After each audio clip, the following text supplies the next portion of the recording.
The shovel blade sank into the soft earth, striking something solid 6 feet below. Elijah Rivers paused, his trained ear detecting a faint sound beneath the soil. It wasn't a root or stone. His tracker instincts told him something impossible. A heartbeat pulsed under the freshly turned earth. Someone was alive down there. Before we jump back in, tell us where you're tuning in from. And if this story touches you, make sure you're subscribed, because tomorrow I've saved something extra special for you. The frontier town of Pineridge, nestled between rolling Appalachian foothills, had celebrated its spring festival just 4 days earlier. In 1878, this remote Virginia settlement remained isolated from much of civilization, connected to the wider world by only a single winding road that became impassable during heavy rains. The townsfolk took pride in their self-sufficiency, their ability to survive harsh winters and unpredictable harvests through community bonds and shared sacrifice. But beneath Pineridge's quaint exterior ran currents of darkness that few dared acknowledge openly. Judge Thaddeus Montgomery, who served as both magistrate and mayor, controlled every aspect of town governance with calculated precision. At 53, his thick silver hair and imposing frame commanded immediate deference. His family had founded Pineridge 3 generations earlier, a fact he mentioned in nearly every public address. The Montgomery name adorned the town's only church, the schoolhouse, and the imposing courthouse where his word became law. What Judge Montgomery wants, Judge Montgomery gets, locals whispered behind closed doors. And what he wanted most desperately was Abigail Foster. Abigail had arrived in Pineridge just over a year ago, a 20-year-old schoolteacher with golden brown hair and determined hazel eyes that reflected an inner strength beyond her years. She'd traveled from Boston following her parents' death, from influenza, seeking a fresh start in a place where memories wouldn't haunt every corner. The town had welcomed her warmly, grateful for an educated young woman willing to teach their children. Her natural grace and gentle manner quickly endeared her to Pineridge's families. Children adored her innovative teaching methods, while parents appreciated her dedication. Within months, Abigail had transformed the neglected schoolhouse into a place of genuine learning and discovery. What no one in Pineridge knew was that Abigail carried a secret when she arrived. She was 8 weeks pregnant, the result of a brief romance with a young doctor who had perished alongside her parents. In the epidemic, determined to build a life for herself and her child, she had carefully concealed her condition with loose clothing and strategic explanations about her health requiring rest. As weeks passed and her condition became more difficult to hide, Abigail began making plans to travel to her distant cousin in Tennessee once the school term ended. Judge Montgomery's interest in Abigail began innocently enough, or so it seemed to the townsfolk.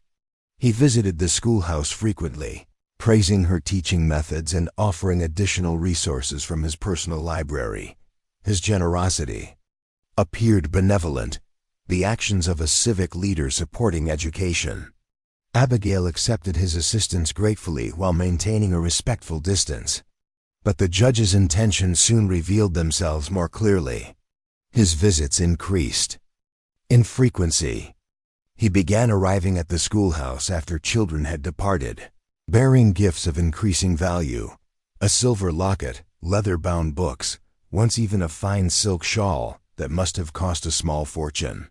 A schoolteacher's salary hardly permits such luxuries, he'd explained, extending the wrapped package.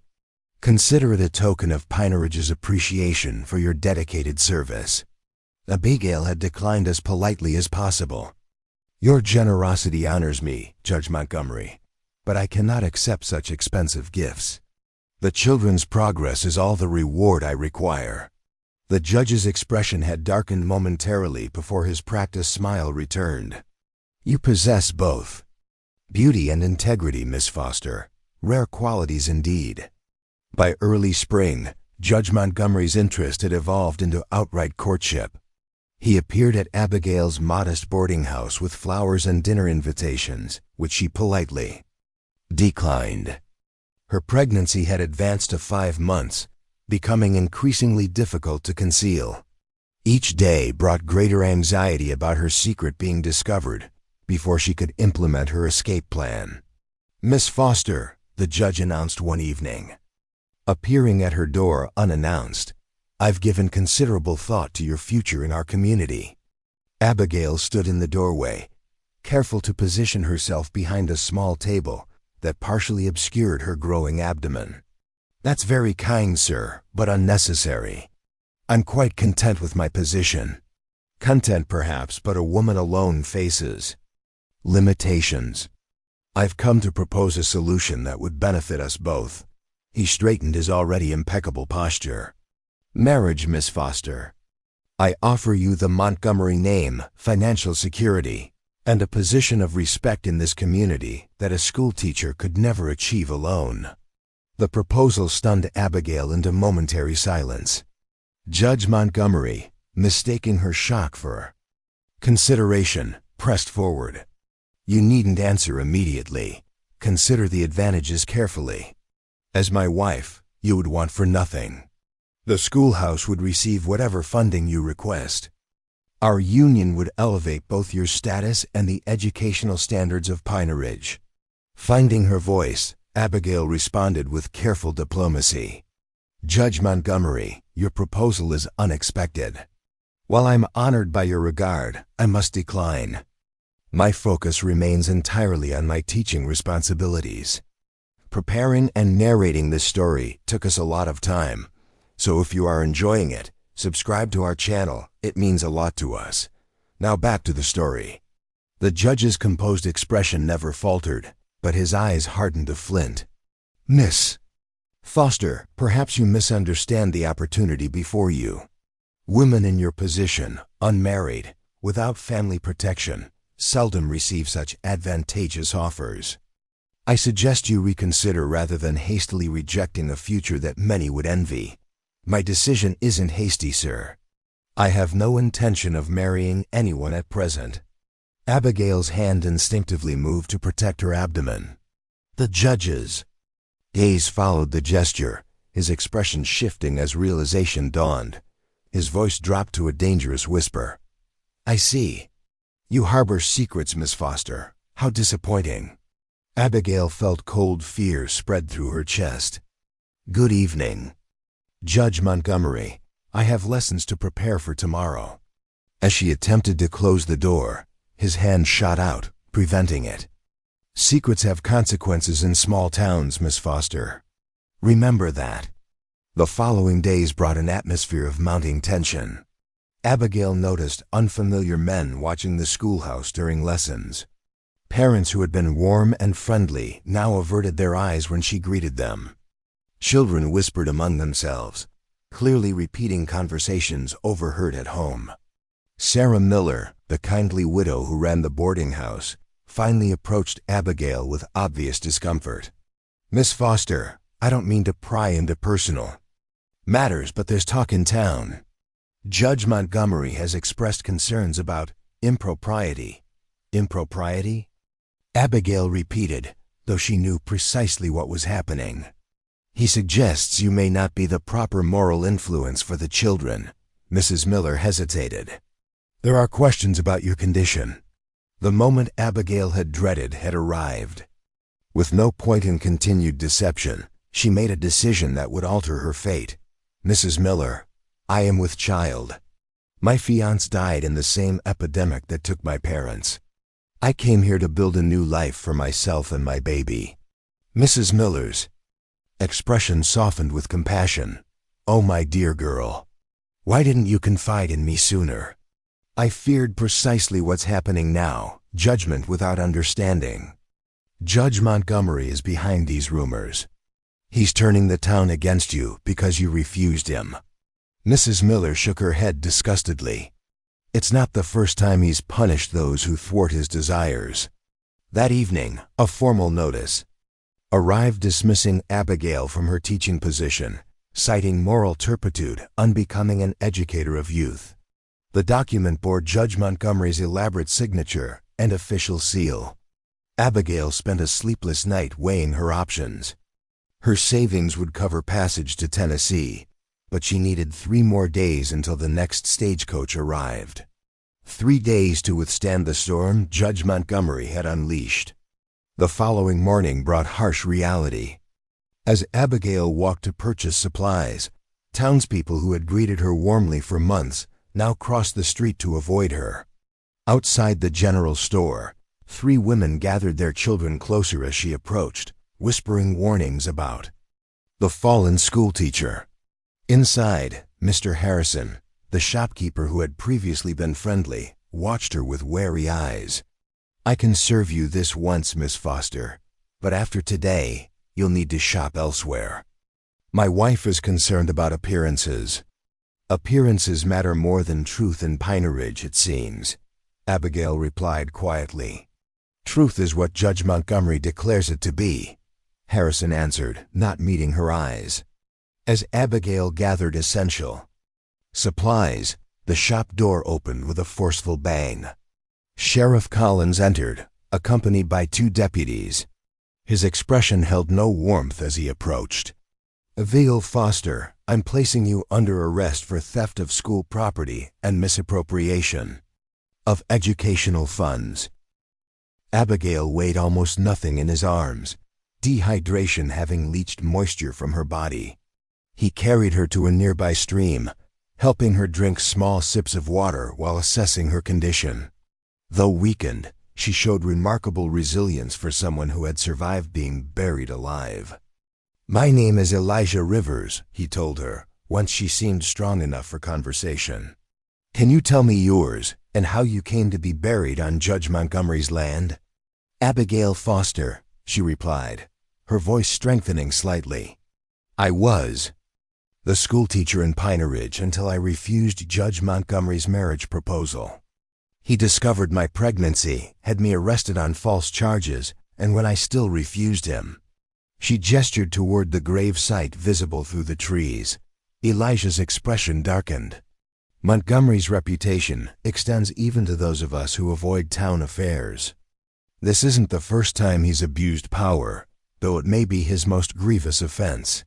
His men said they would make it appear I'd fled town," Abigail explained. "No one will be looking for me."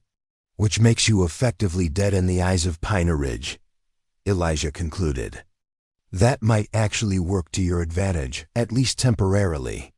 He helped Abigail to her feet, supporting her as she tested her stability. "My cabin is about 3 miles from here. Can you walk a little if we rest frequently, or should I construct a travois to pull you?" "I can walk," Abigail insisted, though her legs trembled with the effort of standing. "My child and I have survived this far. We won't surrender to weakness now." The journey to Elijah's cabin took most of the day, with frequent stops for rest and water. Abigail's determination impressed Elijah, who had seen grown men collapse under less duress. By the time they reached his small clearing, however, she was barely conscious from exhaustion. The cabin was modest but well built, with a single main room containing a stone fireplace, bed, table, and storage areas for Elijah's hunting and tracking equipment. A small lean-to addition housed herbs and medicines gathered from the forest. Everything reflected careful craftsmanship and respect for natural materials. Elijah settled Abigail on his bed, covering her with a soft deerskin blanket while he prepared a simple broth from his stores. When she woke, he helped her sit up to eat, noting with approval that color was returning to her face. "You should rest for several days," he advised. "Your body has endured severe trauma, and your child needs you to regain strength." "I can't impose on your kindness indefinitely," Abigail protested weakly. "Judge Montgomery's influence is far-reaching. Harboring me puts you at risk." "Montgomery's influence doesn't extend to these woods," Elijah assured her. "Few white men venture this far into territory they still consider uncivilized. There, fear provides better protection than any lock or weapon." Over the next days, Abigail gradually recovered her strength. She learned that Elijah lived almost entirely self-sufficiently, trading occasionally with both settlers and Cherokee contacts for items he couldn't produce himself. His mixed heritage had positioned him as a bridge between worlds, though he belonged fully to neither. As her health improved, Abigail shared her full story, her journey from Boston following personal tragedy, her hopes for building a new life, and how Judge Montgomery had systematically destroyed everything she'd worked to create. "What will you do now?" Elijah asked one evening as they sat by the fire. "Your pregnancy is advanced. The child will come within 2 months, by my estimation." Abigail stared into the flames, considering options that seemed equally impossible. "My original plan was to reach my cousin in Tennessee, but traveling in my condition would be dangerous even without Judge Montgomery's men potentially searching for me." "If you were truly buried alive, they won't be searching," Elijah pointed out. "They believe their task complete." "But I can't stay here indefinitely," Abigail countered. "You've been extraordinarily kind, but this cabin is your home, not mine. And once my child is born, our needs will increase significantly." Elijah was silent for several moments, his expression thoughtful as he watched the firelight play across Abigail's face. Despite everything she had endured, dignity and intelligence shone in her eyes. He had lived alone by choice for many years, finding most human company less satisfying than solitude. Yet in just days, this woman's presence had somehow enriched rather than intruded upon his carefully constructed life. "There might be a solution," he said finally. "One that would protect both you and your child while offering you a path forward." Abigail looked at him questioningly. "What solution?" "Marriage," Elijah stated simply. "Not as Montgomery proposed it, as ownership and control, but as mutual protection and respect. As my wife, you would have the protection of my name, limited though its influence might be. Your child would have a father in legal terms, preventing questions that often follow children born outside marriage." He held up his hand to forestall her immediate response.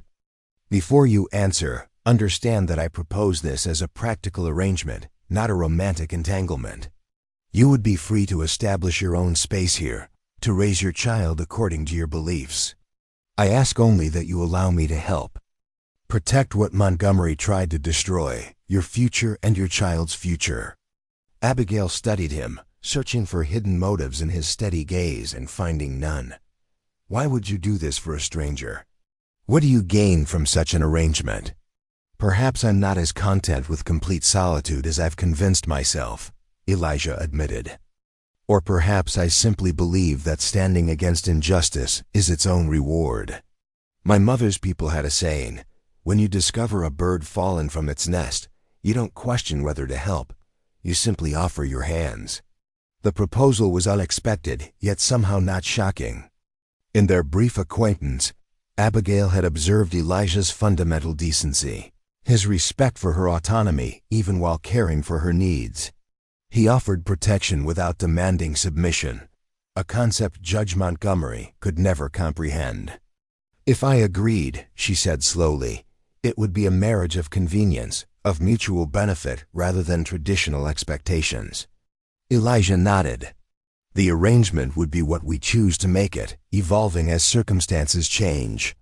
If someday you wish to continue elsewhere, I would not prevent it. I offer shelter from the storm, not a cage gilded with false security." Abigail considered the proposal with the same thoughtful analysis she applied to all important decisions. Practical benefits were clear: legal protection, a safe place. For her child's birth, distance from Montgomery's influence. But beyond practicality, she found herself drawn to the honesty in Elijah's approach, his straightforward acknowledgement of both what he offered and what he did not. "Yes," she decided finally. "I accept your proposal, with gratitude for its generosity and respect for its honesty." 2 days later, they traveled to a small settlement 30 miles from Pineridge, where a circuit-riding preacher was visiting. The ceremony was brief and simple, witnessed by 2 local farmers who knew Elijah from occasional trading.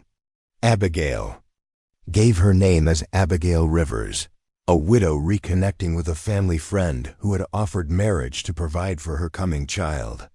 The story raised no suspicions. War and disease had created many young widows seeking security through remarriage. By sunset, they had returned to the cabin, now legally bound in a partnership neither had anticipated weeks earlier. Life settled into new patterns as Abigail's pregnancy advanced.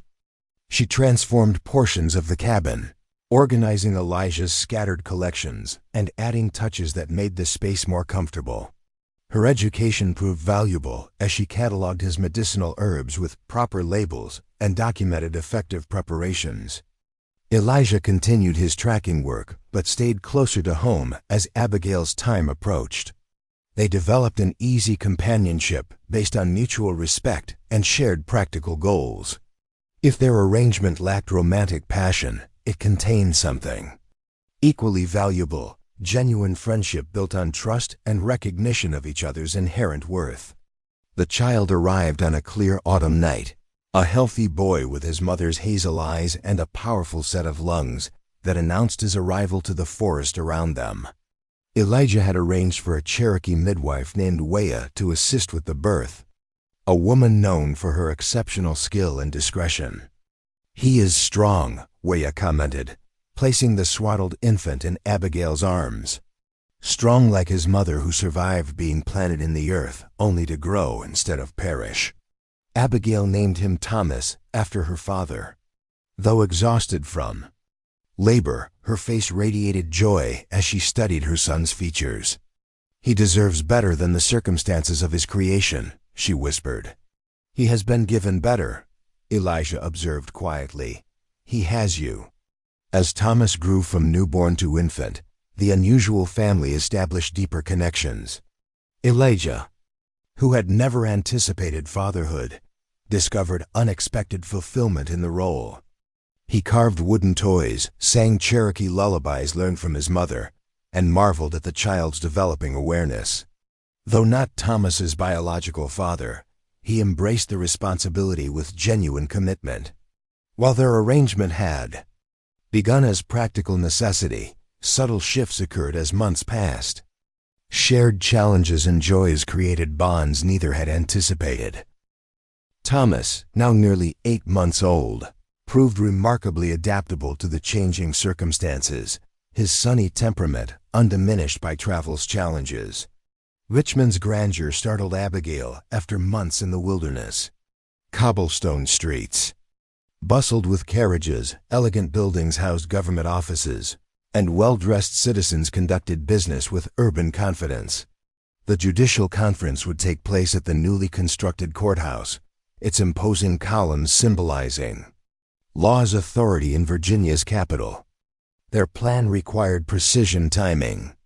Judge Montgomery would deliver the conference's opening address, a moment when all attendees would be gathered in the main courtroom. Elijah had secured information about security arrangements through contacts sympathetic to their cause. The morning of the confrontation dawned clear and bright, belying the tension that filled their rented room near the courthouse.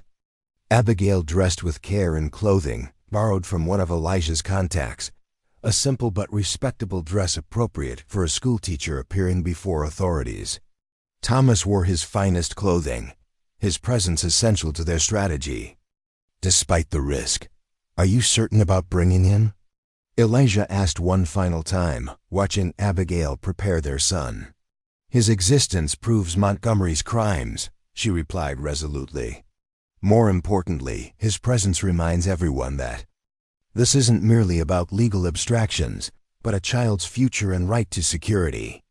They arrived at the courthouse as dignitaries entered for the morning session. Elijah had arranged for Mrs. Miller and 3 other Pineridge residents to meet them there, providing additional witnesses when needed. The courthouse hummed with activity as judges, lawyers, and government officials gathered for what they expected to be routine proceedings. Abigail felt momentary hesitation as they approached the grand entrance. What if he simply denies everything? His word against mine may still carry more weight. "Truth has its own power," Elijah reminded her. and we've gathered evidence beyond just testimony. Inside, they positioned themselves near the courtroom doors, waiting for Montgomery's introduction. Through the partially open doors, they could see him seated at the front of the room, resplendent in judicial robes, his silver hair and commanding presence drawing deferential nods from colleagues. The conference chairman approached the podium. "Distinguished colleagues, we commence our proceedings with remarks from one of Virginia's most respected judicial figures. Judge Thaddeus Montgomery has served Pineridge County with distinction for 15 years, establishing precedents cited throughout our Commonwealth. Please welcome Judge Montgomery." Applause filled the room as Montgomery took the podium, his expression betraying the satisfaction of a man accustomed to admiration.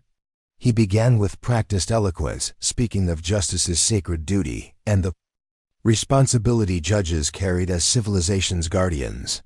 "The law must protect society's most vulnerable," he intoned solemnly. "Those without voice or power depend upon our unwavering commitment to justice." Abigail's grip on Elijah's arm tightened at these hypocritical words. With a reassuring nod, Elijah signaled it was time. They entered the courtroom through the main doors, Thomas cradled in Abigail's arms. Their appearance initially drew little attention as they moved quietly down the center aisle.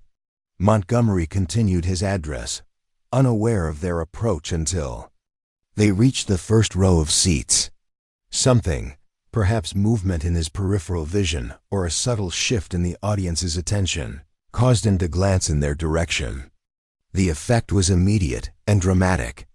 Montgomery froze mid-sentence, his face draining of color as he stared at what must have seemed a ghost made flesh. Abigail Foster, the woman he had ordered buried alive, stood before him, very much alive, and holding an infant whose existence confirmed her every accusation. "Judge Montgomery appears unable to continue," Abigail stated into the confused silence, her voice clear and steady. "Perhaps he's surprised to see someone he believed successfully murdered." Gasps and murmurs spread through the assembled officials. The conference chairman stepped forward, visibly flustered. "Madam, these proceedings are not open for public comment. Please state your business or withdraw immediately." "My business, sir, is justice, something Judge Montgomery speaks of eloquently while practicing its opposite." Abigail moved closer to the podium, ensuring every official present could see her clearly. "I am Abigail Foster, formerly schoolteacher in Pineridge. When I refused Judge Montgomery's marriage proposal and he discovered my pregnancy, he fabricated criminal charges against me. After imprisonment failed to break my resistance, he ordered men to bury me alive on his property." The chairman looked between Abigail and Montgomery, whose ashen face and trembling hands suggested more than mere indignation at an interruption. "These are extraordinary accusations that should be properly filed through appropriate channels, not broadcast in this forum." "I tried appropriate channels," Abigail countered. "Judge Montgomery controls them all in Pineridge. He presided over his own false charges against me. He sentenced me himself when I refused his generous offer to suspend punishment if I would marry him." Montgomery finally recovered his voice, though it lacked its usual authority. "This woman is clearly delusional. I vaguely recall a schoolteacher who embezzled funds and fled prosecution. Obviously, she has constructed elaborate fantasies to excuse her crimes." Olivia stepped forward. "Her fantasies include physical evidence of attempted murder." He nodded to their witnesses who brought forward the carefully preserved wooden boards from Abigail's coffin. These boards formed the box in which Judge Montgomery had Miss Foster buried. Soil samples from the gravesite have been preserved, along with sworn statements from witnesses who observed her abduction from the jail. One of Virginia's Supreme Court justices rose from his seat, approaching to examine the evidence with evident concern. "These are serious allegations requiring immediate investigation. Chairman, I suggest we recess these proceedings until proper authorities can be consulted." Montgomery's desperation became palpable as he watched his carefully constructed reputation crumbling. This is absurd. A conspiracy to undermine judicial authority with fabricated evidence and theatrical accusations. That child could belong to anyone. This woman provides no proof of her claims beyond emotionally manipulative displays. The child's age corresponds precisely with Miss Foster's employment records from Pineridge. Mrs. Miller interjected, stepping forward with school documents. These records show her arrival date and subsequent dismissal on Judge Montgomery's direct order. Counting backward from the child's birth confirms her pregnancy during her teaching tenure, exactly as she claims. As evidence accumulated, Montgomery's composure dissolved entirely. In a moment of fatal miscalculation, he lunged toward Abigail and Thomas, perhaps intending to intimidate or silence them physically. Elijah moved instantly between them, protecting his family while courthouse guards restrained the now shouting judge. She deserved burial. Montgomery raged, abandoning all pretense, rejecting me to bear another man's bastard. She deserved a pauper's grave, not the Montgomery name.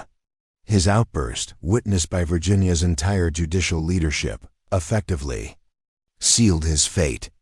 Guards removed him from the chamber, while officials conferred urgently about proper procedures for a sitting judge accused of attempted murder. The following hours brought formal statements, evidence collection, and preliminary hearings that would eventually lead to Montgomery's removal from office and criminal prosecution. Throughout the process, Abigail maintained the composed dignity that had sustained her through earlier trials, presenting facts clearly while allowing the evidence to speak for itself. By evening, Montgomery had been formally charged and detained pending full investigation. The Virginia Attorney General personally assured Abigail that the case would receive his direct attention, preventing any possibility of local interference with justice. As they returned to their lodgings that night, the magnitude of what they had accomplished began to register. For the first time since refusing Montgomery's proposal, Abigail felt truly free from his shadow. Thomas slept peacefully, unaware of how profoundly his future had changed in a single day. "You were magnificent," Elijah told her quietly as they sat before the fire. "Your courage today will protect countless others from similar abuse." "We were magnificent," Abigail corrected him. "I couldn't have done this alone." The silence that followed felt different from previous quiet moments between them, charged with unspoken feelings that had grown during their shared journey. Elijah reached for her hand, his fingers intertwining with hers in a gesture that had become familiar yet never lost its significance. "Our arrangement began as practical necessity," he said carefully, "but has become something I never anticipated. When I found you in that grave," Abigail's eyes met his, no longer guarded by the caution that previous trauma had taught her. "Something similar to what I feel as well, perhaps." "Similar, yes." His voice held gentle certainty. "I find myself considering our future differently now that Montgomery's threat is removed. You're free to pursue whatever path you choose, returning to teaching, relocating to family in Tennessee, building an independent life elsewhere.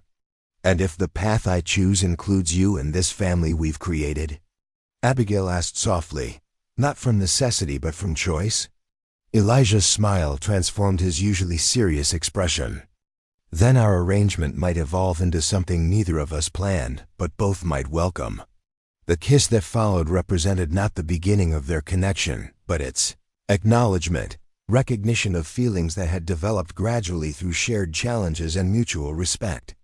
Unlike Montgomery's possessive desires, their bond had formed through equality and genuine caring, proving that love grew most powerfully when rooted in freedom rather than constraint. News of Montgomery's arrest spread rapidly throughout Virginia and neighboring states. Newspapers that initially reported shocking allegations against respected jurists soon shifted to detailed accounts of evidence too substantial to dismiss. Additional victims emerged, other women who had faced Montgomery's vindictiveness after rejecting his advances, though none had endured the extreme punishment he had ordered for Abigail. The trial that followed 6 months later became a landmark case in Virginia's judicial history. Abigail's testimony, delivered with unflinching clarity despite defense attempts to undermine her character, provided the central evidence against Montgomery. Supporting testimony from former deputies, townspeople, and even the men who had carried out the burial, granted immunity for their cooperation, created an overwhelming case. Montgomery's conviction for attempted murder and judicial corruption resulted in the maximum sentence, life imprisonment with hard labor. The judge who pronounced sentence noted the particular heinousness of crimes committed by one entrusted with administering justice. The law's foundation rests upon public trust, he declared during sentencing. When those charged with upholding justice instead pervert it for personal vengeance, they undermine civilization itself. Your actions, sir, merit the harshest penalty our statutes permit. For Abigail and Elijah, the trial's conclusion brought final release from shadows that had haunted their early relationship. With Montgomery's threat permanently removed, they could focus entirely on building their future together. That future took unexpected form in the years following the trial. Rather than returning to conventional teaching, Abigail discovered a different calling. Her experiences had revealed systemic vulnerabilities that allowed powerful men to abuse authority without consequence.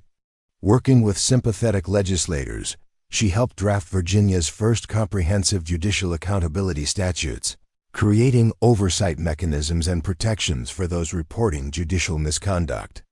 The Foster provisions, as these regulations became known, established precedents eventually adopted by neighboring states. Abigail's articulate advocacy, combined with her compelling personal history, made her surprisingly effective in legislative circles normally resistant to women's influence. Elijah supported her work while continuing his tracking and guiding services. Their home remained the cabin in the woods, though expanded to accommodate growing needs. Thomas thrived in this unconventional environment, developing both academic interests from his mother and wilderness skills from his adoptive father. 2 years after Montgomery's conviction, Abigail gave birth to a daughter they named Sarah, followed by another son, James, 18 months later. Their family combined diverse heritages and experiences, creating something unique and resilient in the process. Visitors to their home often expressed surprise at finding such evident happiness in circumstances that defied conventional expectations. A respected schoolteacher married to a half-Cherokee tracker, raising children of different parentage while advocating for legal reforms. None of it matched 19th century notions of proper family arrangement. Yet the harmony and purpose evident in their household silenced most criticism. "We're building the world we wish existed," Abigail explained to a skeptical visitor once. "One where justice doesn't depend on wealth or position. We're different. Cultures contribute strength rather than conflict, where family means those who protect and nurture each other regardless of blood." Their commitment to these principles extended beyond personal choices. The Rivers home became known as a safe haven for women escaping abusive situations, offering temporary shelter and practical assistance toward independence. Elijah's tracking abilities, once used primarily for hunting, now frequently served to locate missing persons or guide vulnerable travelers through dangerous territory. These activities occasionally generated hostility from those who preferred traditional hierarchies unchallenged. Anonymous threats arrived periodically. Once their barn was burned by night riders resenting their assistance to a prominent citizen's mistreated wife. Rather than intimidating them, such incidents strengthened their resolve to continue their work. "Each reaction confirms the necessity of what we're doing," Elijah observed after the barn burning. "People don't fight against changes they don't fear. Their resistance proves we're affecting systems they believed permanent." By 1885, 7 years after Abigail's rescue from the grave, Their influence had expanded beyond individual assistance to systematic advocacy. Abigail's judicial accountability work had evolved into broader women's legal protection initiatives, while Elijah developed a network of safe travel routes for vulnerable individuals throughout the region. Thomas, now a thoughtful young man of 7, frequently accompanied his parents on trips to Richmond, observing legislative sessions and developing precocious understanding of legal principles. The younger children absorbed their parents' values through daily examples of compassion balanced with practical action. "Mama, why does helping people make others angry?" 8-year-old Thomas asked after overhearing discussion of recent threats. Abigail considered the question with the seriousness it deserved. Some people believe their happiness depends on controlling others. When those others find freedom instead, it challenges beliefs they've built their lives around. Like Judge Montgomery thought he should control you? Yes, exactly like that. He believed his position entitled him to whatever he wanted, including people. When I refused him, it threatened not just his desires, but his entire understanding of how the world should work. Thomas contemplated this, his expression reflecting the mixture of innocence and wisdom that characterized him. "I'm glad you refused him, even though it was dangerous. Otherwise, we wouldn't be a family." His observation crystallized the journey's meaning for Abigail. Montgomery's attempt to punish her resistance had instead created the circumstances for genuine happiness she might never have found otherwise. The grave intended as her ending had become, paradoxically, the beginning of her truest life. This perspective transformed how she viewed their continuing challenges. Threats and opposition were not merely obstacles, but confirmation they were creating meaningful change. Each person they helped represented potential that might otherwise have remained buried beneath oppression's weight. In autumn of 1885, Abigail received an unexpected letter from the governor's office in Richmond. Her advocacy had attracted attention beyond Virginia's borders, with several states requesting consultation on implementing similar judicial accountability measures. The governor proposed appointing her to a special commission that would develop model legislation for potential national adoption. The appointment would require extensive travel and temporary relocation to Richmond during legislative sessions. It represented both professional recognition and significantly expanded influence for the principles she had championed since her own confrontation with corrupted justice. The opportunity prompted serious family discussion around their cabin's fireplace. "This work matters deeply," Abigail acknowledged, "but not more than our family. I won't accept if it means extended separation or disrupting what we've built here." Elijah, who had always supported her advocacy while maintaining their home stability, offered characteristic practical wisdom. "Perhaps it's not a choice between family and broader impact. Perhaps it's an opportunity to demonstrate that both can coexist, challenging another convention that limits women's contributions." After thorough consideration, they developed an unconventional solution. During legislative sessions, the entire family would relocate temporarily to Richmond, maintaining their permanent home in the forest, while establishing a city residence that could serve multiple purposes. "The children will benefit from experiencing both worlds," Elijah pointed out. "And our Richmond home could provide another safe location for those we assist." The arrangement proved remarkably successful. Their Richmond residence, a modest but comfortable townhouse in a progressive neighborhood, soon became a gathering place for reformers, educators, and advocates. Thomas and his siblings attended the city's best schools during legislative sessions, while continuing their practical education in nature during forest months. Abigail's commission work exceeded expectations, producing comprehensive judicial accountability frameworks subsequently adopted by 7 states. Her personal experience lent moral authority to technical legal recommendations, while her articulate presentation style converted skeptics into supporters. More meaningful than professional success was the evidence that their family model could thrive despite unconventional structure. The river's children moved confidently between wilderness and city, between Cherokee traditions and European education, developing unusual adaptability and perspective in the process. Your children are remarkably well-adjusted despite your unusual circumstances, commented one Richmond society matron with barely concealed disapproval. They're well-adjusted because of our circumstances, not despite them, Abigail corrected gently.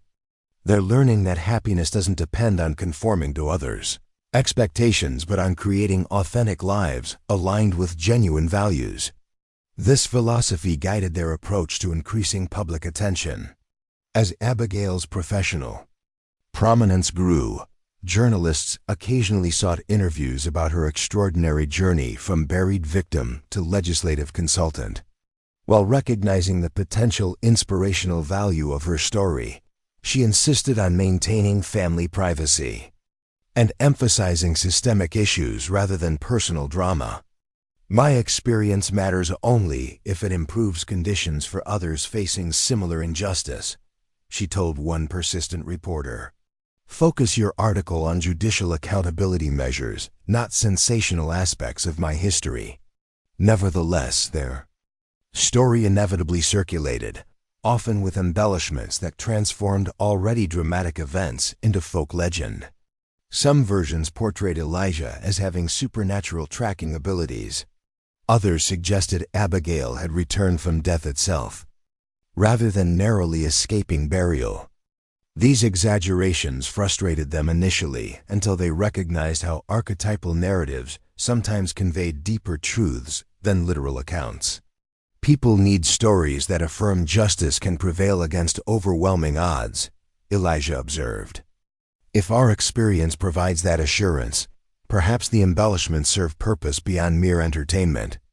As their children grew and their influence expanded, Abigail and Elijah occasionally encountered people who had faced similar abuses of power. Each story reinforced their commitment to creating systemic protections against authorities' misuse. Their advocacy expanded beyond judicial accountability to address broader patterns of institutional exploitation.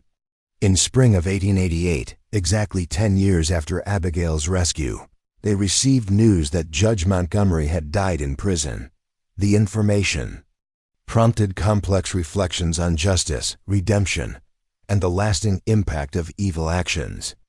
While Montgomery had never expressed remorse for his crimes, his death nevertheless represented the definitive conclusion of a chapter in their lives. I feel no satisfaction in his death, Abigail confessed to Elijah that evening. Only gratitude that his actions led me ultimately to greater purpose and happiness than I might otherwise have found. The best revenge against those who would bury us, Elijah responded, is creating lives so meaningful that their actions become merely footnotes in our larger story. This perspective characterized their approach to subsequent challenges. Rather than being defined by opposition to injustice, they focused on building alternatives that rendered unjust systems increasingly irrelevant. Their home remained a haven where diverse individuals found acceptance and support towards self-determination. Thomas, now approaching adolescence, had begun accompanying his father on tracking expeditions, developing remarkable skills while absorbing deeper lessons about respecting nature and diverse cultural perspectives. Already he showed signs of bridging worlds in ways that might exceed even his parents' accomplishments. The younger children displayed their own distinctive talents, Sarah exhibiting exceptional artistic abilities that captured forest beauty with unusual perception. James, demonstrating mechanical aptitude that led to innovative improvements in their daily tools and equipment. We've created something rare, Elijah observed one evening as they watched their children engaged in collaborative project by firelight. Not perfect, certainly, but aligned with deeper truths than conventional arrangements often achieve. From death to life, Abigail mused, recalling her journey's beginning. From isolation to connection, from silence to voice. Everything Montgomery intended as punishment has transformed into blessing. Their extraordinary beginning had evolved into something even more remarkable, a family and legacy built on genuine partnership, respect for differences, and commitment to expanding justice beyond personal boundaries. The grave intended as Abigail's end had instead become foundation for lives that continued transforming both individual circumstances and societal structures. The woman who had been buried alive had not merely survived but flourished, creating ripples of positive change extending far beyond her immediate rescue. And the tracker who had detected her heartbeat beneath the earth had discovered his own heart's fullest expression through their shared journey toward justice and love. By 1890, the Rivers family's influence had expanded well beyond Virginia's borders. Abigail's Judicial Accountability Commission had evolved into a permanent advisory board, consulting with legislators across 12 states. Her approach combined practical legal reforms with compelling moral arguments, creating frameworks that protected vulnerable citizens against authorities' abuse. Systems reflect their creators' priorities, she often told legislative committees. When those systems permit powerful individuals to harm others without consequence, we must examine what priorities we've truly embedded in our institutions. This perspective resonated particularly with younger lawmakers, seeking to distinguish themselves from entrenched political establishments. Representative William Harrington of Pennsylvania became an especially dedicated champion after witnessing Abigail's testimony before a joint committee. Mrs. Rivers articulates principles that many instinctively recognize, but few have systematically addressed, he declared to colleagues. Her proposals don't merely punish misconduct after occurrence, but prevent abuses through transparent accountability. The resulting Transparency in Judicial Proceedings Act established standardized documentation requirements, independent review mechanisms, and protected reporting channels for judicial misconduct allegations. When fully implemented across participating states, these measures significantly reduced instances of authority manipulation, similar to what Abigail had experienced. While Abigail's work focused on institutional reforms, Elijah developed complementary approaches addressing immediate needs. His network of safe houses and travel routes had expanded into a formalized system, helping hundreds of vulnerable individuals. Annually, most were women fleeing abusive situations, though the network increasingly assisted others facing unjust persecution, freed slaves encountering violent resistance to their liberty, immigrants exploited by unscrupulous employers, Native Americans displaced by broken treaties. Their Richmond residence had become an informal headquarters for this work, balancing public advocacy with confidential assistance. Thomas, now 17, coordinated communication between safe house operators while developing innovative security protocols. His unique upbringing had cultivated remarkable adaptability, equally comfortable in legislative offices and wilderness camps, discussing legal precedents or tracking human movements through difficult terrain. "You've created an extraordinary young man," observed Senator James Marshall during a Richmond reception. Most his age struggle to converse meaningfully with adults, yet Thomas discusses complex issues with unusual insight. "We haven't created him so much as avoided limiting him," Abigail replied. "Children naturally develop remarkable capacities when we remove artificial constraints on their learning." This philosophy guided their approach to all three children's education. Rather than imposing conventional academic boundaries, they encouraged exploration across disciplines based on individual interests. Formal schooling during Richmond residencies provided fundamental skills, while practical application during forest months transformed abstract knowledge into usable wisdom. Sarah, now 12, had developed her artistic talents into documentary illustration, creating detailed visual records of natural environments and human conditions that communicated more effectively than written reports alone. Her drawings of substandard housing conditions had significantly influenced recent tenement reform legislation. James, at 10, combined mechanical ingenuity with his father's tracking skills to develop surveillance methods protecting vulnerable travelers. His simple but effective early warning systems, using natural materials, had become standard equipment for safe houses throughout their network.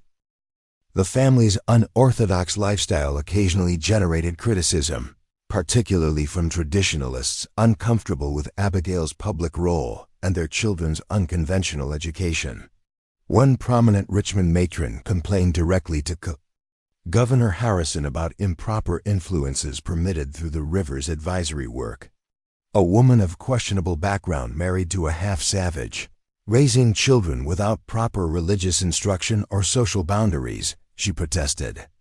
During a society function, yet they're consulted on matters affecting respectable Virginia families. The governor, who had witnessed Abigail's effectiveness firsthand, responded with uncharacteristic bluntness. Mrs. Weatherby, I've observed the Rivers family extensively. Their children demonstrate more genuine character, practical intelligence, and moral discernment than most products of our supposedly superior approaches. Perhaps we should consider what educational elements were missing rather than criticizing their methods. Such support from influential figures provided essential protection for their increasingly controversial work. As their network expanded, they inevitably confronted powerful interests benefiting from systems they sought to reform. Threats became more sophisticated than mere anonymous letters or night riders. Legislative obstacles, financial pressures, even attempted legal entrapments, designed to discredit their advocacy. In autumn of 1891, these conflicts escalated dramatically when they assisted Mary Ann Blackwood, wife of industrialist Howard Blackwood, whose coal mining operations supplied much of Virginia's industry.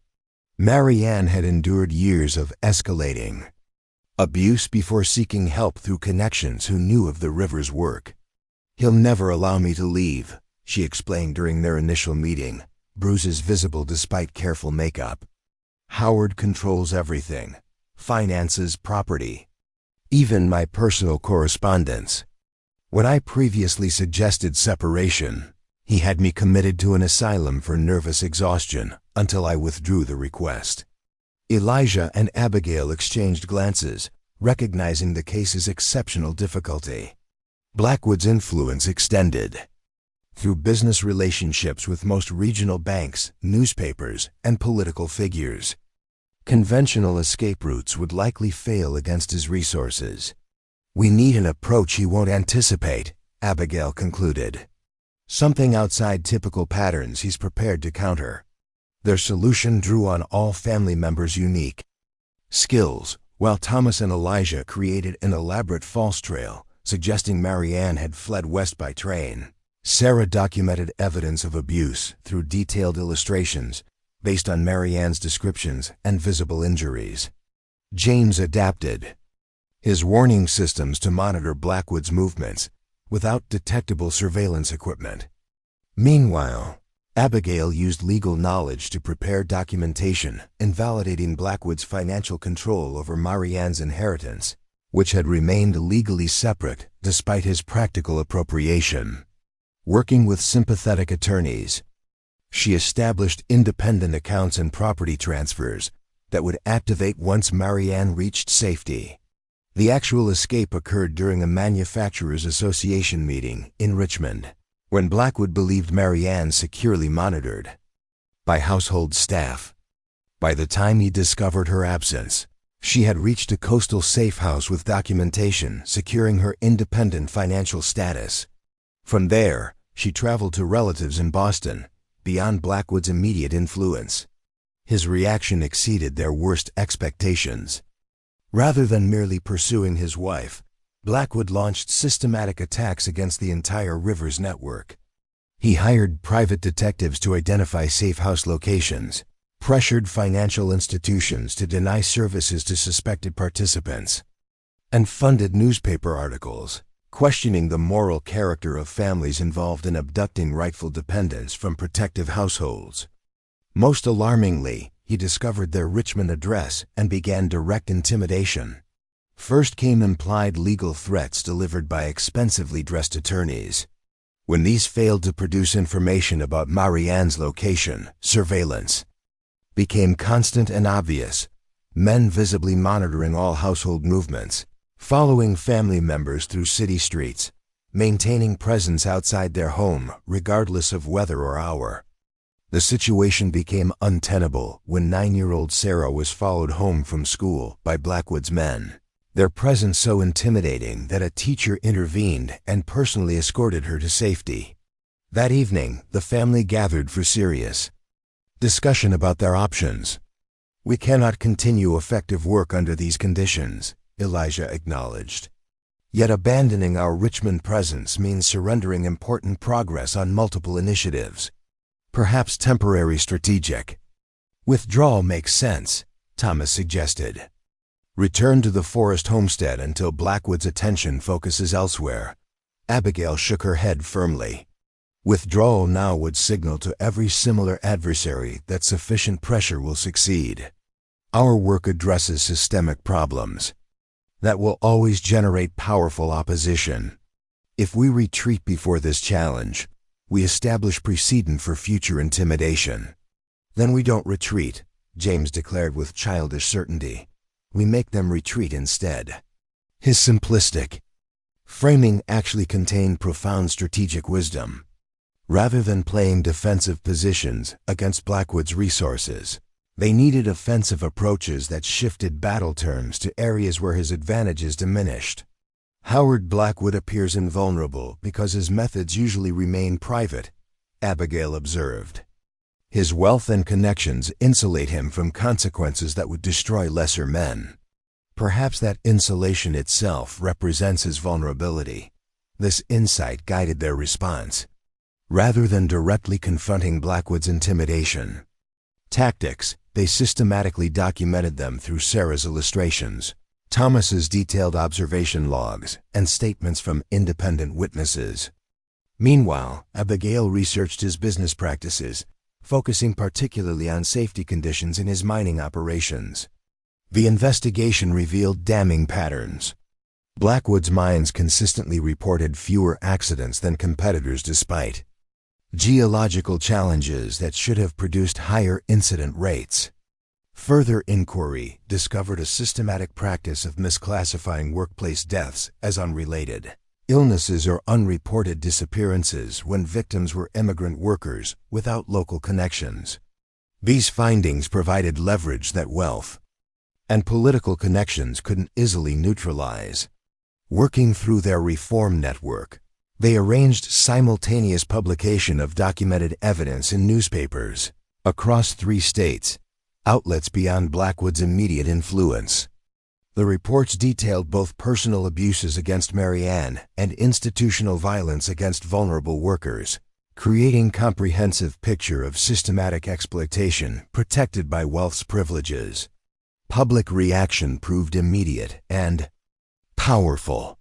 While Blackwood's local allies attempted to discredit the reports, independent investigations confirmed key allegations.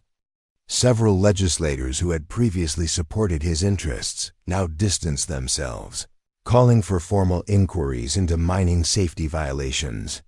Financial backers grew concerned about potential liability, demanding operational changes to limit exposure. Most significantly, workers at 3 Blackwood mines organized unprecedented walkouts, demanding safety improvements and accountability for previous deaths. Without labor, his production halted while fixed costs continued, creating financial pressure his resources couldn't indefinitely sustain. The surveillance outside the river's home disappeared within days as Blackwood's attention necessarily shifted to protecting his business interests. Within weeks, he approached intermediaries, seeking negotiated resolution rather than continued conflict. The resulting agreement, while imperfect, established important precedents. Mary Ann received guaranteed non-interference and financial independence.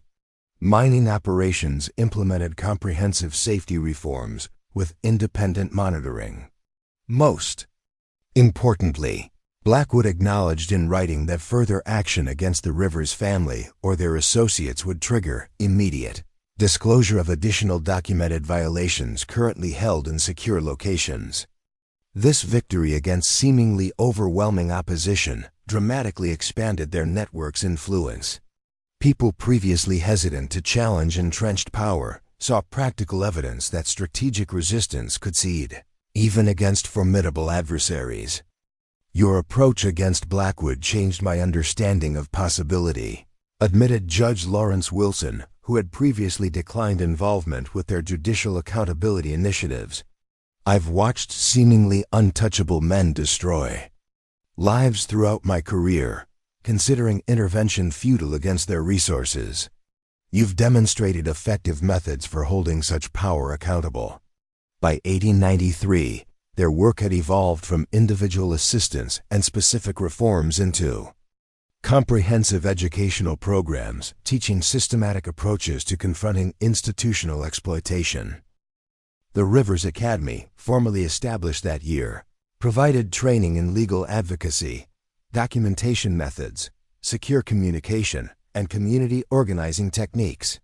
Located on expanded property surrounding their original forest homestead, the academy combined conventional classrooms with practical field training. Students learned both theoretical frameworks and immediate survival skills, preparing them to establish similar networks in their home communities. Thomas, now 20, served as the academy's chief instructor in security and field operations. His lifetime of bridging diverse environments had developed exceptional ability to analyze complex systems and identify leverage points where small actions might produce significant change. "Most reformers fail because they attack power where it's strongest," he explained to students during orientation. "Effective change requires finding where seemingly solid systems contain hidden vulnerabilities, then applying precise pressure at those specific points." Sarah contributed art and documentation programs, teaching observation skills that transformed personal experiences into compelling evidence. James, though still young, demonstrated mechanical innovations that students adapted for their particular circumstances. Abigail and Elijah served as the academy's heart, providing both specific knowledge and living example of their core philosophy, that justice required not merely individual kindness but systematic dismantling of structures enabling exploitation. "Individual rescue has immediate value," Abigail told each incoming class. "But unless we change conditions creating vulnerability, we merely address symptoms while the disease continues unabated." The academy quickly gained national attention, attracting students from throughout the country and occasionally beyond American borders. Its graduates established similar programs in their home regions, creating nationwide networks addressing diverse forms of institutional exploitation. Industrialist Andrew Carnegie, visiting the academy while touring educational initiatives, expressed astonishment at its comprehensive approach. "Most reform efforts I've observed focus narrowly on specific grievances. Your methods address underlying systems that generate those grievances. It's revolution disguised as education." "Not revolution but evolution," Abigail corrected. "We're not destroying existing structures, but transforming them toward their stated ideals. America claims to value justice, liberty, and equal opportunity. We're merely helping institutions align with those professed values." This framing proved strategically brilliant, positioning their work as fundamentally patriotic rather than radical.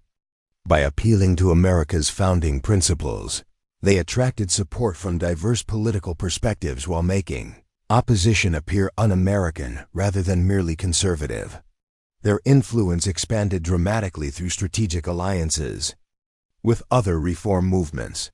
Cooperation with women's suffrage organizations provided political leverage beyond their immediate network.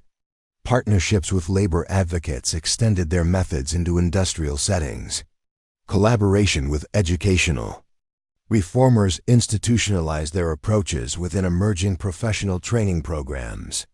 Thomas had developed particularly effective outreach to Native American communities, adapting academy methods to address tribal sovereignty issues while respecting indigenous cultural frameworks. His father's Cherokee heritage provided initial connections, but Thomas expanded these through genuine respect for diverse tribal perspectives rather than imposing standardized approaches. Each community must develop solutions aligned with their specific values and circumstances, he emphasized during cross-cultural training sessions. Our methods provide tools, not prescriptions. This recognition of cultural diversity distinguished their approach from many contemporary reform movements that assumed universal application of European American models. Their willingness to adapt methods to different contexts significantly expanded their effectiveness across communities typically resistant to outside influence. By 1895, graduates from the Rivers Academy held influential positions throughout American society. Attorneys specializing in accountability litigation, journalists trained in investigative techniques, educators incorporating systematic analysis into curricula, even several judges applying transparent accountability within their own courtrooms. More important than individual achievements was the interconnected network these graduates maintained, providing mutual support and coordinated response when powerful interests threatened isolated reformers. The retaliation that had nearly overwhelmed the Rivers family during the Blackwood confrontation became increasingly difficult against this distributed network with multiple centers of operation. Their growing influence inevitably attracted more sophisticated opposition. Beyond individual adversaries like Blackwood, they now faced coordinated resistance from institutional interests, perceiving existential threat in their accountability methods. Industry associations, political machines, and entrenched judicial networks developed counter-strategies designed to undermine reform networks before they could establish effective presence. In Virginia, legislative proposals suddenly appeared imposing licensing requirements that would effectively prevent the Academy's operation. Tax authorities launched extensive audits of their financial records, seeking technical violations. Anonymous but obviously orchestrated rumors questioned their foreign influences and subversive methodologies.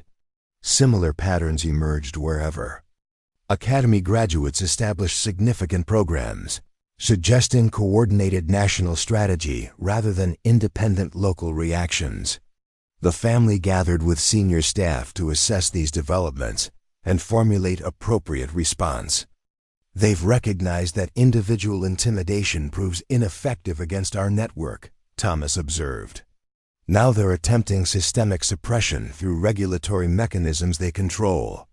The attacks target our operational methods rather than our stated objectives, Sarah noted, displaying detailed illustrations tracking opposition patterns. They avoid appearing to oppose justice or accountability directly, focusing instead on how we pursue these goals. Abigail considered these observations thoughtfully.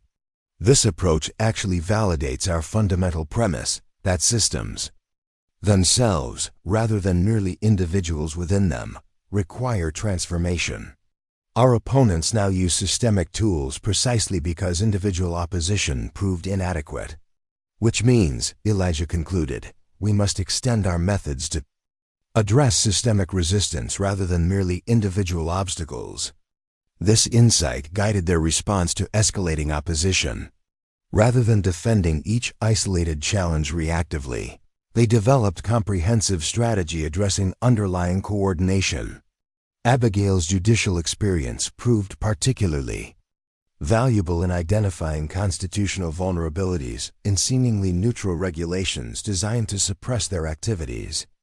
Working through their national network, they documented identical suppression patterns across multiple states, demonstrating coordinated intent behind apparently independent local actions.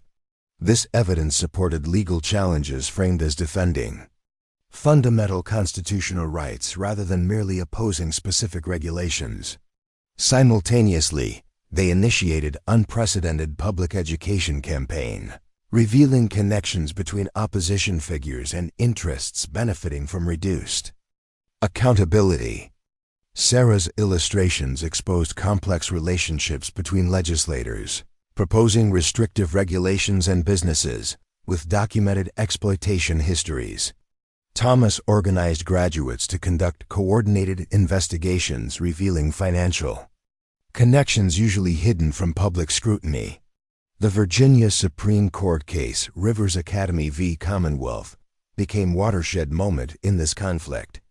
Ostensibly addressing technical licensing requirements for educational institutions, the case effectively determined whether powerful interests could use regulatory mechanisms to suppress accountability initiatives threatening their operations. Abigail personally argued their position, drawing on 20 years of judicial reform experience to frame the case in constitutional terms. When regulatory power targets specific viewpoints rather than legitimate public safety concerns, she told the court, such application violates fundamental principles upon which our legal system rests. The court's ruling, delivered in spring of 1896, established critical precedents supporting accountability work nationwide. Writing for the majority, Chief Justice Harrison declared, regulations ostensibly serving public welfare cannot constitutionally be applied to suppress activities protected by fundamental rights of association, speech, and petition for redress of grievances. This victory substantially reduced institutional opposition's effectiveness, transforming their struggle from defensive protection to expanded implementation. With legal foundation secured, the Academy significantly increased both student enrollment and program scope during subsequent years. By their 20th anniversary, 20 years since Elijah had discovered Abigail buried alive on Montgomery's property, their work had evolved beyond anything they could have imagined during those early days of simple survival. The original trauma that brought them together had transformed into mission, touching thousands of lives through ever-expanding networks of justice and accountability. That anniversary prompted reflection during a rare, quiet evening at their original forest homestead. Their children were now adults with their own significant contributions, Thomas directing security operations for nationwide accountability networks, Sarah developing documentary illustration programs adopted by major universities, James engineering communication systems connecting previously isolated reform initiatives. From one grave, so much life has emerged, Abigail observed, watching firelight illuminate the faces of her family. Montgomery intended my burial as ultimate silencing. Instead, it became foundation for voices that can never again be silenced. The most powerful transformation, Elijah responded, taking her hand as he had countless times through their journey, occurs when we refuse to accept injustice as inevitable, when we recognize that systems designed by human beings can be redesigned by human beings toward more just purposes. Their work remained unfinished, as they readily acknowledged.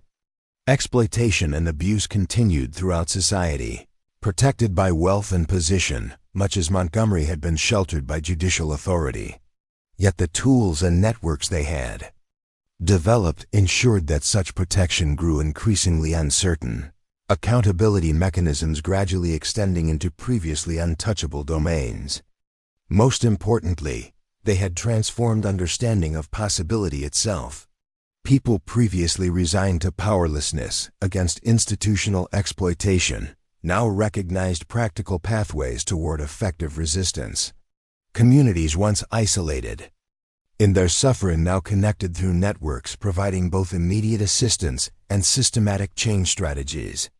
The woman buried alive had not merely survived but thrived, creating ripples of transformation extending far beyond her individual rescue. And the tracker who had detected her heartbeat beneath the earth had helped establish a vibrant pulse of justice that continued strengthening with each passing year. Montgomery's grave intended for Abigail had instead buried previous certainties about power's immunity from consequence. From that disturbed earth had grown something extraordinary, not merely personal survival, but systematic revolution in how justice might be pursued and accountability established throughout American society. As the 19th century yielded to the 20th, the Rivers family faced their greatest challenge yet. The very success of their accountability networks had generated unprecedented opposition from America's most powerful institutions. Railroad magnates, banking consortiums, and industrial conglomerates, entities accustomed to operating beyond meaningful oversight, recognized existential threat in the systematic accountability methods pioneered at the Rivers Academy. In January 1900, this opposition manifested through legislation introduced simultaneously in 14 states. Though varying in specific language, these bills shared common purpose, criminalizing conspiracy to interfere with legitimate business operations. Through organized examination of private commercial activities, the deliberately vague terminology would effectively outlaw the investigative methods Academy graduates employed to document exploitation and abuse. Senator William Thornton, primary sponsor of Virginia's version, publicly framed the legislation as protecting economic prosperity. American industry cannot function efficiently under constant harassment from self-appointed monitors, lacking proper understanding of business necessities, he declared in floor debate. These bills protect legitimate commerce from destructive interference by unqualified critics. The coordinated legislative assault represented sophisticated evolution in opposition tactics. Rather than targeting the Rivers Academy directly, the bills established legal framework that would criminalize its core methodologies once graduates attempted to implement them. The approach cleverly avoided constitutional issues that had defeated previous suppression attempts while achieving identical practical outcomes. Abigail, now 48 but still possessing the determined spirit that had sustained her through burial years earlier, recognized the existential threat immediately. These bills fundamentally redefine accountability as criminal interference, she explained to gathered Academy staff. They invert traditional American values by positioning transparency itself as attack on proper economic function. The family gathered at their original forest homestead to develop comprehensive response strategy. Thomas, 31 and now married with 2 children of his own, had become the network's strategic director, coordinating nationwide operations with remarkable effectiveness.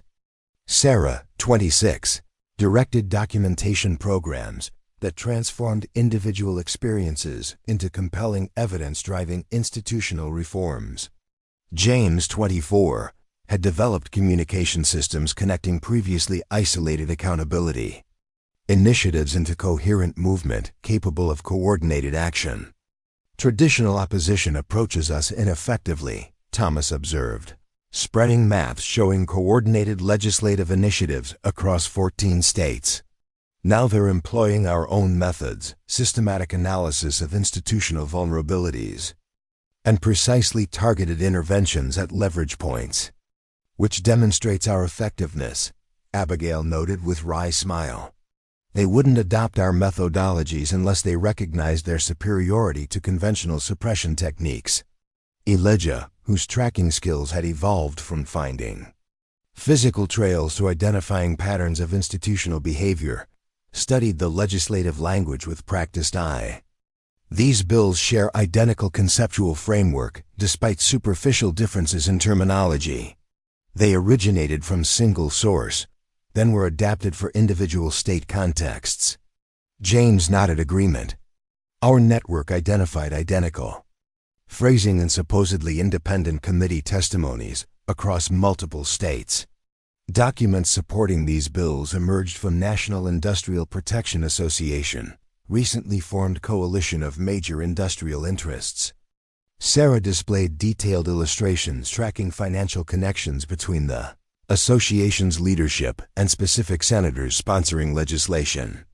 They've created elaborate appearance of independent initiative while actually coordinating through centralized planning structure. This analysis revealed both the threat's magnitude and potential response pathways. The opposition had established unprecedented coordination among historically competitive interests, suggesting they perceived existential danger in accountability methods the Rivers Network had pioneered. However, this coordination created its own vulnerabilities through documented connections that could be exposed through strategic transparency. They've revealed their greatest fear, Abigail concluded. Not specific reforms or particular accountability measures, but the systematic methodology that makes accountability inevitable rather than occasional. They recognize that our approach creates permanent transparency that power cannot indefinitely evade. Which means, Elijah added, defeating these bills requires demonstrating precisely why they fear such transparency, by revealing what systematic accountability would expose about their operations. This insight guided their response strategy. Rather than merely opposing the legislation through conventional advocacy, they would implement unprecedented investigation into the very interests promoting these bills. The approach carried substantial risk. They would be performing exactly the activities the legislation sought to criminalize, potentially providing ammunition for supporters claiming such investigations threatened legitimate business operations. However, if executed properly, the strategy might demonstrate so compellingly why powerful interests feared accountability that public opinion would make the legislation politically untenable. Success required perfect coordination among thousands of network participants across multiple states, with precisely timed revelations that would prevent opponents from controlling narrative through their substantial media influence. Thomas directed operational planning, dividing their national network into specialized investigation teams focusing on different industrial sectors. Railroad operations teams will document safety violations, predatory pricing practices, and political corruption, enabling regulatory capture. Banking teams will investigate discriminatory lending, fraudulent securities practices, and market manipulation through privileged information. Manufacturing teams will focus on labor exploitation, environmental contamination, and fraudulent government contracting. Sarah developed standardized documentation protocols, ensuring evidence gathered by diverse teams would maintain consistent quality and format. All claims must have multiple verification sources. Witnesses must be protected through secure testimony. Procedures. Physical evidence requires unbroken chain of custody documentation. These standards will make our findings incontestable, even under hostile scrutiny. James established secure communication channels connecting investigation teams across state lines. Teams must operate with local independence while maintaining national coordination. Information flows through multiple redundant pathways, preventing disruption if individual channels face interference. Abigail and Elijah focused on the investigations. Constitutional framework, ensuring all activities remained within established legal boundaries, despite the pending legislation attempting to criminalize them. We operate in legal present, not anticipated future, Abigail emphasized to team leaders. Current constitutional protections remain valid until actually superseded by enacted legislation. The operation launched in February 1900, mobilizing over 3,000 Academy graduates and affiliated network members in coordinated investigation of America's most powerful economic interests.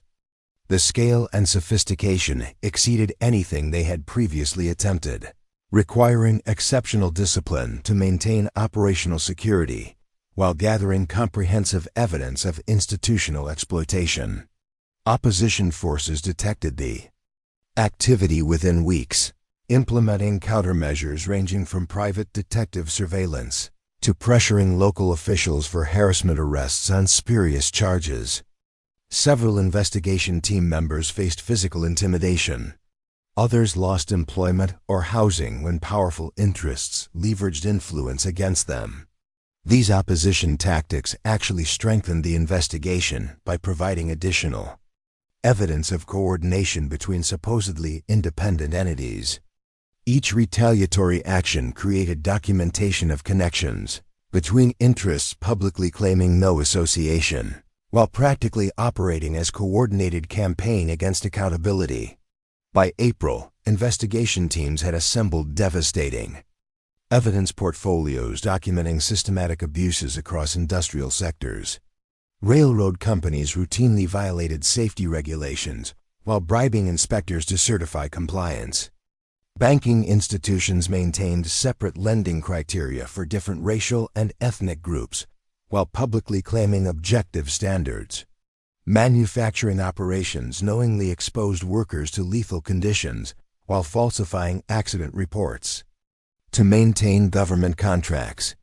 Most significantly, the investigation documented direct connections between these abuses and the legislators, sponsoring anti-accountability bills.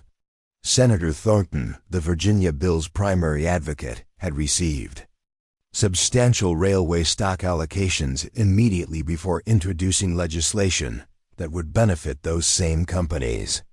Similar patterns appeared across multiple states, revealing coordinated exchange of value for legislative protection.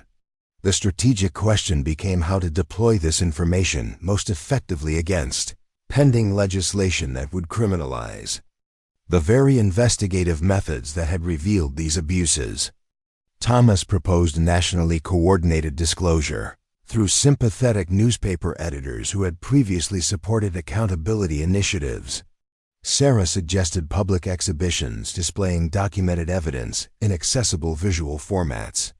James recommended targeted distribution to reform-minded legislators who might effectively oppose the bills from within governmental structures. Abigail proposed more radical approach. Rather than working through intermediaries, we should directly confront those promoting this legislation in forums they cannot control. Public hearings discussing these bills provide perfect opportunity to present evidence revealing why their sponsors truly fear accountability. This approach carried tremendous personal risk. Publicly confronting powerful interests with evidence of their corruption would likely trigger severe retaliation against the Rivers family specifically. Moreover, testifying in legislative hearings meant appearing before the very individuals implicated in documented abuses, people with immediate procedural power to silence uncomfortable revelations. We've spent decades building networks precisely so individual leaders wouldn't remain essential to ongoing operations, Elijah observed. Perhaps it's time to trust those networks to continue regardless of what happens to us personally. The family ultimately decided on combined approach, utilizing all suggested methods simultaneously. Thomas would coordinate nationwide evidence distribution through allied organizations and sympathetic media. Sarah would organize public exhibitions documenting corruption in visual formats accessible to ordinary citizens. James would manage secure evidence delivery to reform-minded legislators. Abigail and Elijah would personally testify at Virginia's legislative hearings, directly confronting Senator Thornton and his allies with evidence of their corruption. On May 15, 1900, the strategy launched with precisely coordinated timing across multiple states. As Abigail and Elijah entered Virginia's Capitol building for scheduled testimony, similar confrontations occurred in 13 other state legislatures. Simultaneously, newspapers published detailed investigations, public exhibitions opened in major cities, and reform legislators received comprehensive evidence portfolios documenting corruption behind the anti-accountability legislation. Virginia hearing began with Senator Thornton confidently outlining his bill's supposed benefits. This legislation protects legitimate enterprise from irresponsible interference, he declared to assembled committee members. American prosperity requires freedom from self-appointed overseers lacking proper understanding of commercial necessities. When Abigail was recognized to provide opposing testimony, the atmosphere shifted perceptibly. Rather than offering conventional policy arguments, she placed before committee members detailed documentation of Thornton's personal financial connections to interests benefiting from the legislation.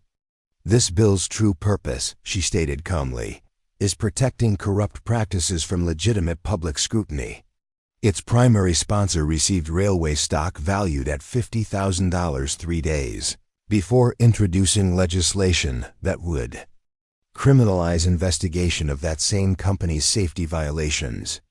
Thornton attempted procedural objection, but Abigail continued methodically presenting evidence while Elijah distributed documentation packages to committee members and observing journalists. Similar patterns appear in all 14 states where identical legislation has been introduced, she noted. This coordinated campaign represents not protection of legitimate business, but systematic attempt to conceal institutional exploitation from public accountability.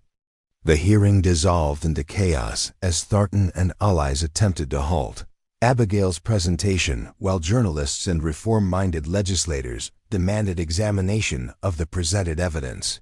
Similar scenes unfolded across multiple state capitals, as coordinated testimony revealed corruption behind supposedly independent legislative initiatives.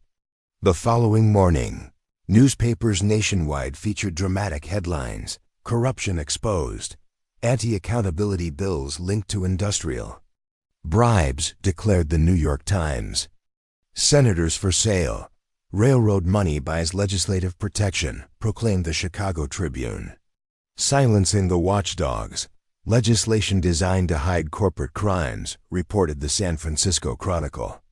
Public reaction proved immediate and overwhelming. Citizens who had paid little attention to seemingly technical regulatory legislation suddenly recognized its implications when connected to documented corruption. Reform legislators who had hesitated to oppose bills framed as protecting economic prosperity now found political advantage in championing accountability against exposed corruption.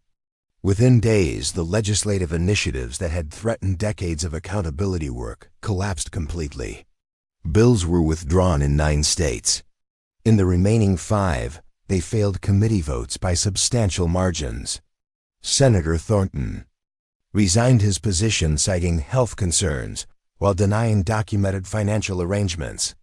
Similar resignations followed across multiple legislatures as exposed corruption rendered previously powerful figures politically toxic.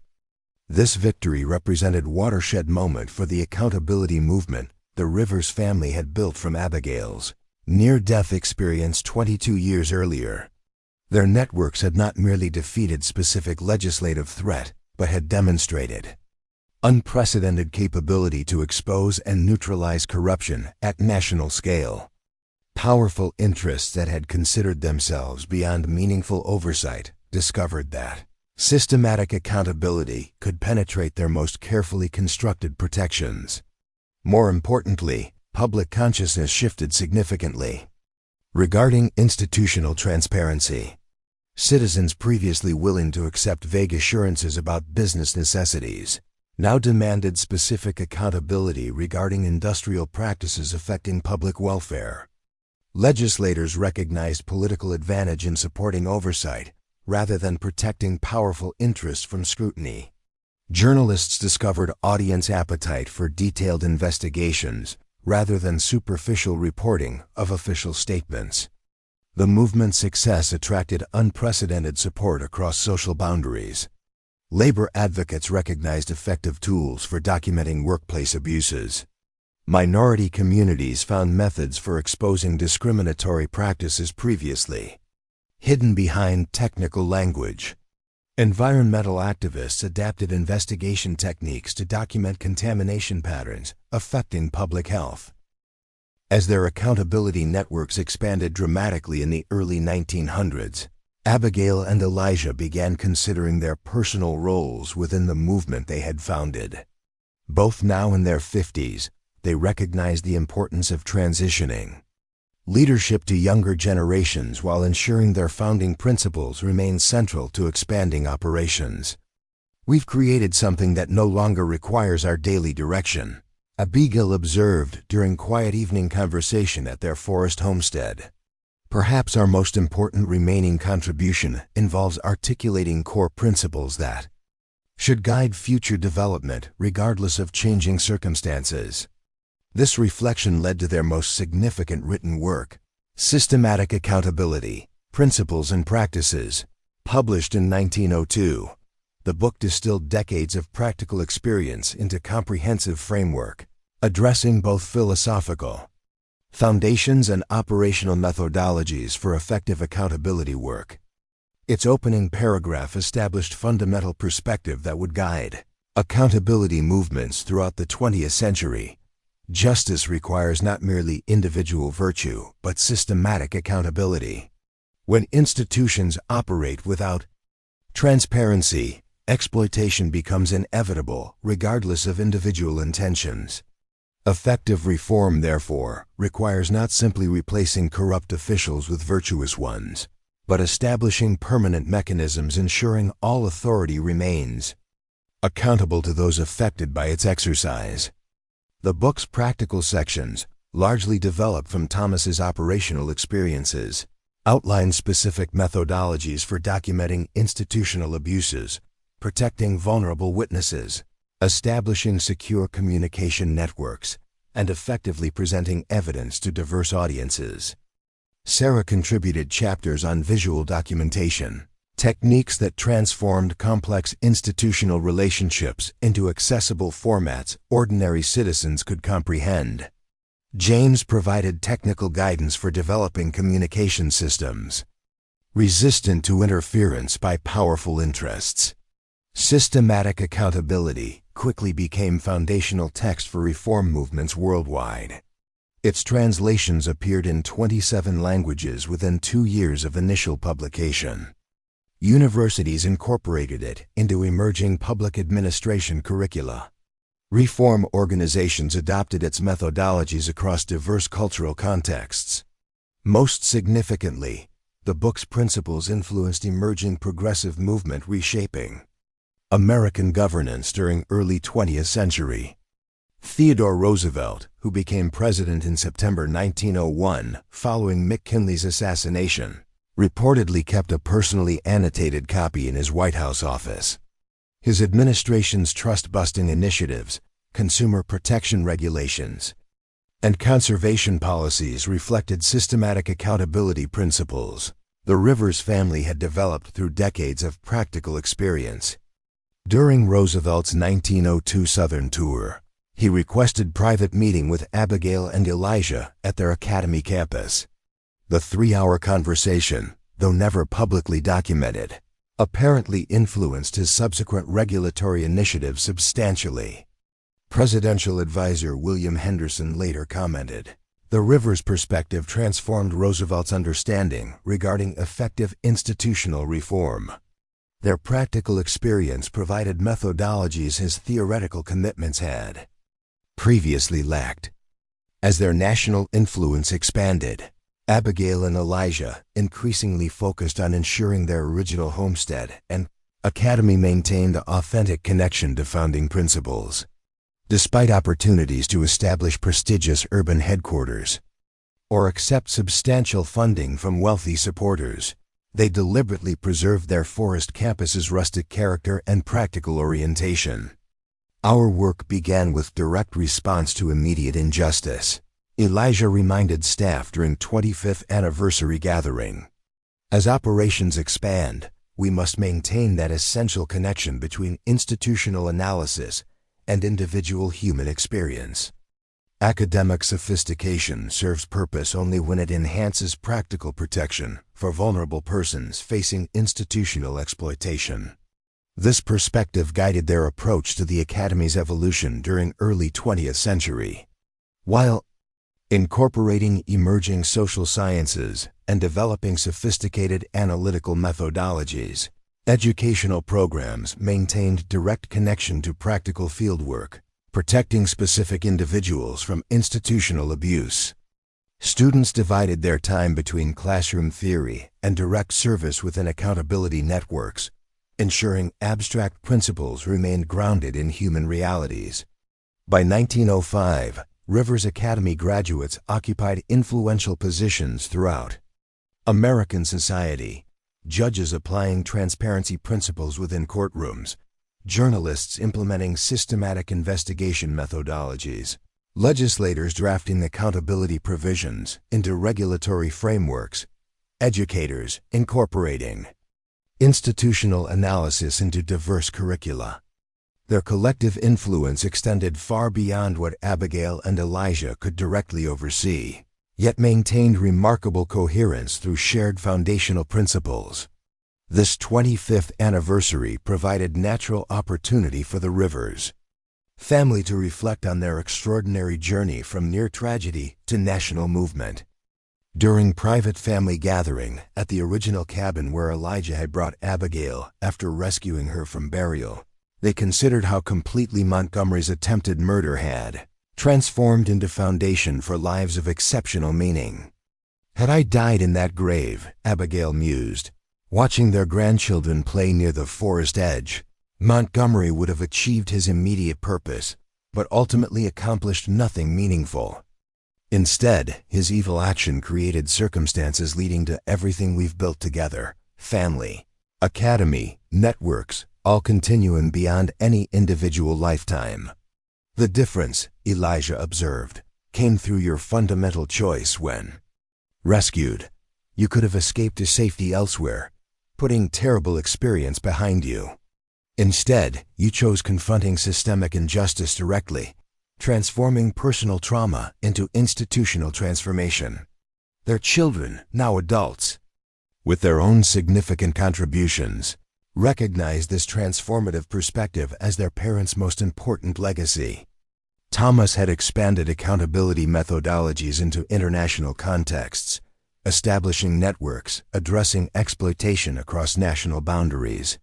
Sarah had developed documentary techniques exposing institutional abuse patterns previously hidden within technical complexity.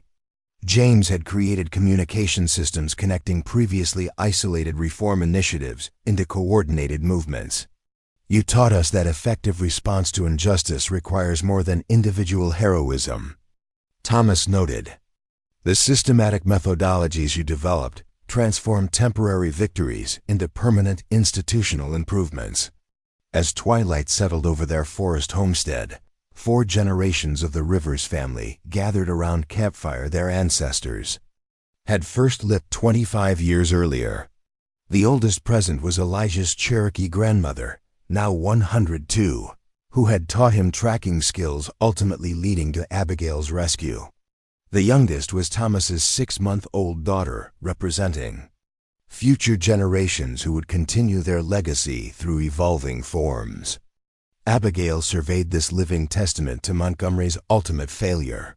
"From one grave meant to silence a single voice," she observed, "has grown chorus that can never again be silenced. Every person here represents not merely individual life, but continuous commitment to ensuring justice through systematic accountability." That evening symbolized completion of extraordinary journey that had begun with Elijah's shovel striking wood 6 feet underground. The pregnant woman buried alive had not merely survived but flourished, creating family and movement that transformed American society's fundamental assumptions about institutional accountability. The tracker who detected her heartbeat beneath the earth had established lifeline connecting personal compassion to systematic justice through methodologies that would continue evolving long after their individual lives concluded. Montgomery's intended grave had indeed contained death, not of Abigail Foster, but of assumption that power could operate beyond accountability. From that same earth had sprouted something extraordinary, living legacy of justice that would continue growing through generations yet unborn, each building upon foundation established when one woman refused to accept burial as her destiny, and one man's compassion transformed individual rescue into lifetime partnership serving justice's eternal cause. As stars appeared above their forest home, Abigail and Elijah exchanged glance communicating more than words could express, shared recognition that lives of genuine purpose transcend individual existence, continuing through ripples affecting countless others across time's expanding horizon. The woman buried alive and the tracker who saved her had discovered life's deepest meaning not merely through survival but through transformation of personal trauma into institutional justice that would outlast their mortal years through endless generations carrying forward their eternal cause. Up next, you've got two more standout stories right on your screen. If this one hit the mark, you won't want to pass these up. Just click and check them out. And don't forget to subscribe. And turn on the notification bell so you don't miss any upload from us.